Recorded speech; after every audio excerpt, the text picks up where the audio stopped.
여러분 안녕하십니까? C채널 뉴스입니다.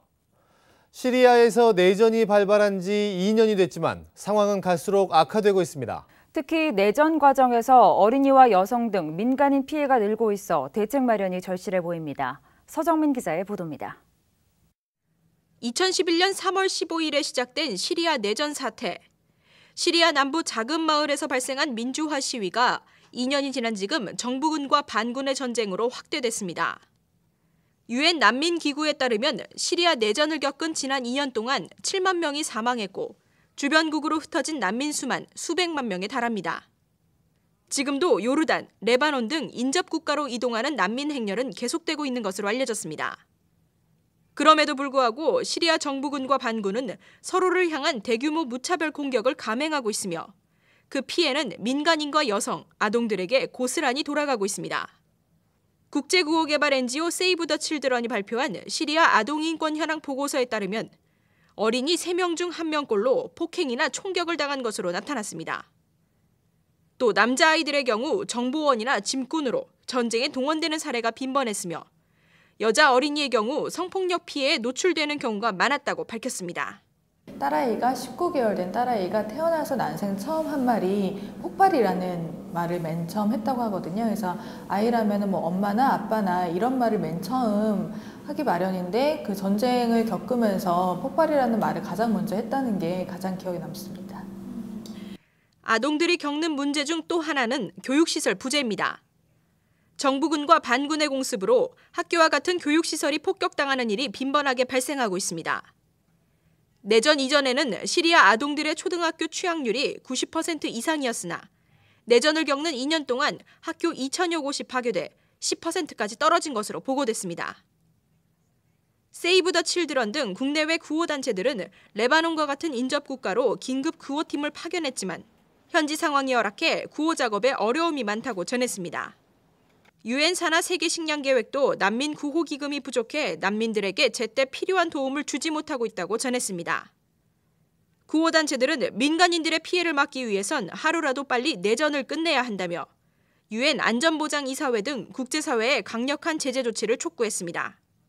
이 아이들이 지금 교육의 기회도 갖지 못하고 그다음에 다쳤을 때도 제대로 치료를 받지 못하면서 전쟁이 끝나고 나중에 회복이 된다고 하더라도 그 회복하는데도 굉장히 기간이 오래 걸릴 걸로 지금 파악이 되고 있거든요. 한편 국내 평화단체들도 시리아 내전 2주기를 맞아 전쟁 중단을 촉구하는 활동을 전개했습니다. 이들은 특히 전쟁 중 사용되고 있는 무기와 군사 지원을 반대하며 미국과 영국, 러시아, 사우디아라비아, 이란 대사관 앞에서 1인 시위를 펼쳤습니다. 서방 국가들의 무기 거래가 계속되는 이상 전쟁은 더욱 악화될 것이라는 분석입니다.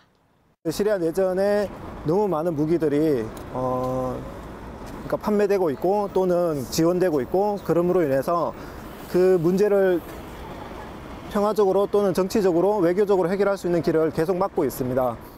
시리아 내전이 중동 지역 내 새로운 분쟁으로 확대될 우려가 높아지고 있습니다. 이 과정에서 발생한 피해는 여성과 아동, 민간인 등 사회적 약자에게 집중되고 있습니다. 더 이상의 무고한 생명이 희생되기 전 국제사회의 강력한 조치와 난민 지원 대책이 절실히 요구되고 있습니다. C채널 뉴스 서정민입니다. 한미 자유무역 협정이 발효된 지 1년이 됐지만 전문가들의 평가가 엇갈리고 있습니다. 이러한 가운데 시민사회단체들은 FTA 발효 1년 동안 생긴 문제를 토대로 전면 재협상을 촉구했습니다. 한미 FTA 저지 범국민운동본부 등 364개 단체는 한미 FTA 체결 이후 대미 수출 증가세가 급격히 둔화됐다며 정부가 FTA로 발생할 것이라는 경제 성장 측면은 확인하기 어렵다고 강조했습니다. 또 미국계 대형 사모펀드인 론스타 소속만 봐도 투자자 정부 제소제도 ISD 조항으로부터 국내 투자 기업을 보호할 수 없다며 폐기돼야 한다고 주장했습니다. 단체는 현재 미국산 과일 수입 증가로 국내 과일 농가가 타격을 받고 있고 미국산 쇠고기 추가 개방 압박도 확대되고 있다고 지적하며 한미 FTA가 전면 재협상돼야 한다고 강조했습니다. WCC 세계교회협의회가 실행위원회를 열고 WCC 제10차 부산총회에 참석할 825명의 총대 명단을 확정했습니다. WCC는 3월 5일부터 8일까지 스위스 보세이에서 실행위원회를 개최하고 WCC 총회 총대로 회원교회 춘천 701명과 중앙위원회 승인 124명의 명단을 확정했습니다. 이는 직전 포르토 알레그레 총회 때보다 65명이 더 많은 수치입니다. 한국교회 총대로는 예장 통합 4명, 감리교 3명, 기장 3명, 성공회 1명, 정교회 3명이며 한국구세군은 WCC 협력 파트너인 세계 구세군 추천으로 박만희 사령관 등이 참여합니다. 실행위는 에큐메니컬 대화 주 발제자 중 1명으로 유엔 반기문 사무총장을 초청했으며 아웅산 수지와 박근혜 대통령을 초청할 계획입니다. 총회 기간 수요 예배 공동 설교자로는 영등포교회 방질 원로 목사가 초청됩니다. 한편 다음 실행위원회는 10월 28일부터 29일까지 부산에서 열리며 이 자리에서는 WCC 총회 최종 점검 사항이 논의될 예정입니다. 쌍용 자동차 사태 국정조사 등을 요구하며 고공농성을 벌여온 해직 근로자 3명 중 1명이 건강상의 문제로 송전탑에서 내려왔습니다. 농성은 116일에 접어들었으며 나머지 2명의 노동자들은 농성을 이어가기로 했습니다. 쌍용차 범국민대책위원회는 15일 오후 2시쯤 농성자 3명의 건강 상태가 심각해졌다는 내용을 확인하고 이들을 살펴보기 위해 의료진을 긴급 투입했습니다. 범대위는 의료진들이 약 1시간 정도 진찰한 결과 문기주 정비지회장이 좌측 어깨 충돌 증후군과 극상단 인대부분 파열증의 증세를 보여 한쪽 팔을 사용하기 어려운 것으로 판단했다고 밝혔습니다. 문 정비지 회장은 이날 오후 3시쯤 서울 면목동의 한 병원으로 이송됐습니다. 의료진들은 복기성 비정규직 수석부지회장과 한상균 전 지부장이 허리디스크 증세와 동상, 불면증 등의 증세를 보여 건강 상태가 좋지 않다고 밝혔습니다. 하지만 이 2명의 노동자들은 사태가 해결될 때까지 농성을 이어가기로 했다고 범대위 측은 전했습니다. 한편 대한예수교장로회 통합총회와 한국기독교장로회를 비롯한 한국교회 주요 교단과 연합단체들은 쌍용차 사태 해결을 위해 중재안을 마련하기로 했습니다. 정기총회 파행 여파로 혼란을 겪고 있는 대한예수교장로회 합동총회가 좀처럼 갈등 사태를 해결하지 못하고 있습니다. 정준모 총회장과 비상대책위원회 간 합의가 시도됐지만 이제는 합의 내용을 두고 진실 공방이 벌어지고 있습니다. 합동총회 어디로 가고 있는 걸까요? 이인찬 기자의 보도입니다. 지난달 19일 예장합동총회 정상화를 위한 비상대책위원회는 제97회 정기총회 기습파회를 불법으로 규정하고 총회 속회를 강행했습니다. 총회 소집권자가 불투명해 적법성 논란이 예상됐지만 현장에는 약 800명이나 되는 목사 장로 총대가 참석했습니다. 당시 현장에서는 비대위 측과 정준모 총회장 측 대리인이 합의했다는 문서가 공개됐습니다. 발의 내용은 정 총회장이 공식 사과하고 7월 말까지 근신하며 양측이 총회 화합을 위한 전국대회를 개최하도록 하고 있습니다. 또 고소고발 취하, 총회 진상규명위원회 폐지, 비대위 해산 등의 내용이 포함됐습니다. 실제 정 총회장은 현장을 찾아 큰절로 사과하기도 했습니다. 총회장은 2월 19일 위 행사에서 자진 근신을 발표하며 정중히 사과한다. 총회장은 근신 기간은 3월부터 7월 30일까지로 전국 교회와 총대 여러분들에게 분노와 의문을 일으키게 충분한 원인 제공이 되었기에 솔직히 시인하고 여러분들에게 용서를 빕니다. 하지만 발표된 합의문 중 일부 내용을 두고 또 다른 갈등이 빚어지고 있습니다. 대리인 서명이 담긴 원안과 비대위 측이 공개한 합의문 내용에 차이가 있다는 것입니다. 원안에는 총회장 근신기간을 5월 목사장로 기도회까지, 근신기간 임원회 사회권을 증경 총회장에게 위임하도록 하고 있지만 발표된 내용에는 근신기간을 7월 31일까지, 임원회 사회권을 부총회장에게 위임하도록 돼 있고 불법 파회라는 용어가 추가됐습니다. 비대위는 총회장 측 대리인과 수일간 협의를 진행해왔고 당일 오전 총회장과의 전화통화로 합의된 것이라 설명했습니다. 하지만 정 총회장 측은 비대위에 합의했다는 주장은 사실 무근이라며 당시 통화 내용이 담긴 녹취록을 전 총회장단으로 구성된 특별위원회에서 공개했습니다.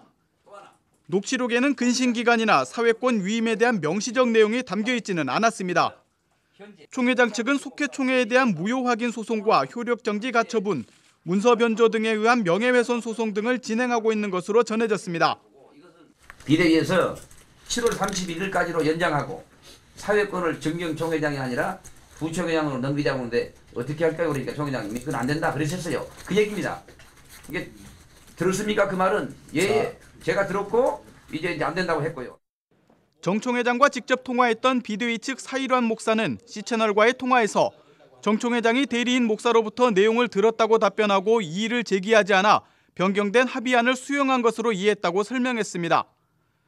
사 목사는 오는 20일 비대위 노회장 연석회의를 통해 비대위의 공식 입장이 정해질 것이라고 전했습니다. 한편 특별위원회 위원장 김동권 전 총회장은 정 총회장과 비대위가 원래 합의안을 준수하길 바란다는 개인적 입장을 밝히기도 했습니다. 하지만 총회장 측은 비대위의 합의안 폐기에 책임이 있다며 이를 이행할 뜻이 없다는 입장입니다. 총회장과 비대위 간 합의가 시도됐지만 합동총회 갈등 사태는 더 꼬이는 분위기입니다. 그러는 사이 정기총회에서의 용역동원, 가스총 등장, 각종 의혹 규명 부재 등 총회 사태의 근본적 문제들이 희석되는 것은 아닌지 우려의 목소리가 높습니다. C채널 뉴스 이인창입니다.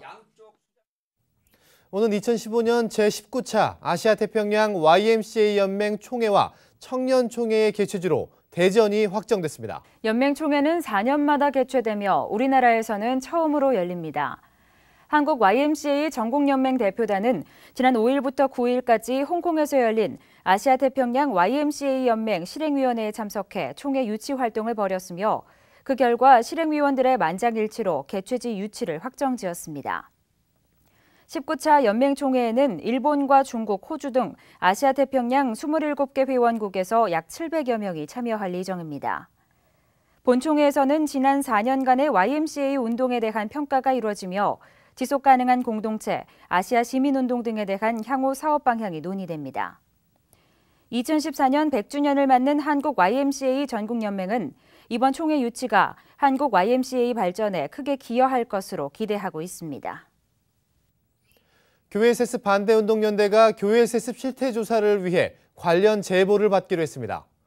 교회개혁실천연대, 기독교윤리 실천운동 등 기독교계 시민단체로 구성된 교회 세습 반대운동연대는 한국교회의 세습이 공공성 회복과 갱신을 위해 해결해야 할 문제라며 조사 취지를 밝혔습니다. 운동연대는 교회의 규모와 지역에 상관없이 교회 세습이 만연되고 있다며 이는 단순한 개교의 문제가 아니라 심각한 사회 현상으로 이어지고 있다고 지적했습니다. 이번 조사는 교회 세습의 지역별 분포와 세습 유형, 진행 절차 등에 대한 실태를 파악하고 분석하기 위한 목적으로 진행되며 향후 연구자료로 쓰일 예정이라고 운동연대 측은 밝혔습니다. 이 밖의 뉴스와 날씨를 전해드립니다. 한국기독교교회협의회가 프란치스코 신임교황의 선출을 축하하는 서신을 한국천주교 주교회의에 전달했습니다. 교회협은 평생 청빈하게 살아온 베르골리오 추기경이 교황으로 선출돼 기쁘게 생각한다며 물질적 가치 중심의 세상을 본질과 정신이 이끄는 세상으로 만드는 데 힘써달라고 요청했습니다. WCC 총회 한국준비위 기획위원회가 부산 총회에서 다뤄질 공식 문서를 심도 있게 해설하는 기획마당을 개최합니다. 오는 25일 목회자와 신학생, 평신도 등을 초청한 가운데 일치와 선교, 정의, 평화 등에 대해 전문 신학자들이 발표합니다. 사교육 걱정 없는 세상이 오는 21일 2013학년도 서울의 주요 15개 대학 시험 문제를 분석한 결과를 발표합니다. 전현직 교사와 대학 강사 등 전문가 60여 명이 참여한 가운데 각 대학의 인문자연계 논술 문제와 구술 면접 문제의 문제점을 밝힐 예정입니다. 국제구호개발기구 월드비전 해피프렌즈 청소년 봉사단이 10일부터 16일까지 베트남의 나쿠 지역을 찾아 사랑의 집 짓기 봉사활동을 펼쳤습니다. 봉사단은 베트남 청소년들과 함께하는 환경보호 그림 그리기 대회, 나무 심기, K-팝 댄스 공연 등 문화교류 프로그램도 가졌습니다.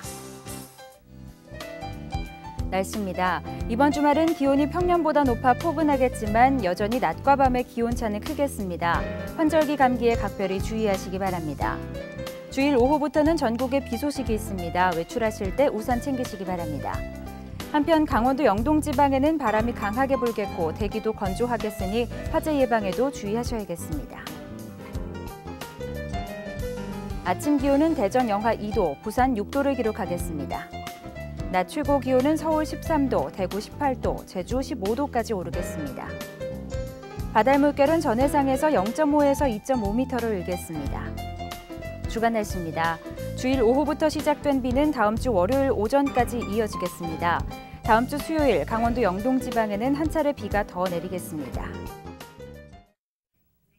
뉴스를 마칩니다. 시청해주신 여러분 고맙습니다.